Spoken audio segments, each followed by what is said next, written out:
ముడివంట నూనెలపై కేంద్ర సర్కార్ దిగుమతి సుంకం 10% తగ్గించింది. ఈ నిర్ణయం దేశీయంగా ఆయిల్ ఫామ్ సాగు చేస్తున్న వేలాది మంది రైతులకు గట్టి ఎదురుదెబ్బలా మారింది. ఇప్పటివరకు పెరిగిన ధరలతో ఊపందుకున్న ఫామ్ సాగు ఇప్పుడు దిగుమతి నూనె ధరతో వెనుకబడుతుందనే ఆందోళన వ్యక్తమవుతోంది.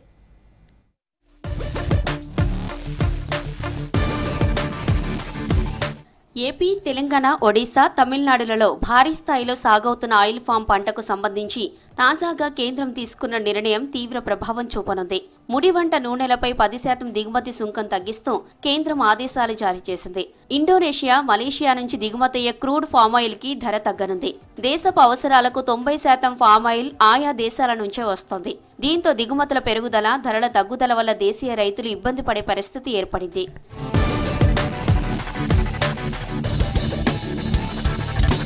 ఇప్పటికే ఫామాయిల్ గిలల ధర టన్నుకు 20,000 నుంచి 18,000కు పడిపోయింది. భవిష్యత్తులో ఇంకా తగ్గే అవకాశం ఉందన్న అంచనాలతో రైతులు ఆందోళన పడుతున్నారు. రాష్ట్రంలో 55,000 మంది రైతులు 1.97 లక్షల ఎకరాల్లో ఆయిల్ ఫామ్ సాగు చేస్తున్నారు. కేంద్ర, రాష్ట్ర ప్రభుత్వాల ప్రోత్సాహంతో సాగు విస్తీర్ణం పెరిగినా దిగుమతి సుంకం తగ్గింపు రైతుల నమ్మకాన్ని దెబ్బతీసేలా మారింది. కేంద్రం ఈ నిర్ణయాన్ని పునఃసమీక్షించాలని వ్యవసాయ శాఖ మంత్రి తుమ్మల నాగేశ్వరరావు కోరారు. దేశీయ ఉత్పత్తులకు ఇది హాని కలిగించేలా ఉందని 40% దిగుమతి సుంకం విధించాలని కేంద్రానికి విజ్ఞప్తి చేశారు. లేకపోతే ఆయిల్ ఫామ్ రైతులు నష్టపోయే ప్రమాదం ఉందన్నారు.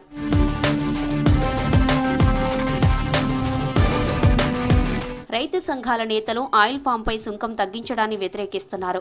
దేశీయ వంట నూనె పంటలకు గిట్టుబాటు ధర కల్పించాలని డిమాండ్ చేస్తున్నారు. దిగుమతి సుంకం తగ్గింపు రైతులను వెనక్కి నెడుతుందని తెలిపారు. ఈ తగ్గించిన సుంకాలని పెంచాలని మేము డిమాండ్ చేస్తూ ఉన్నాం.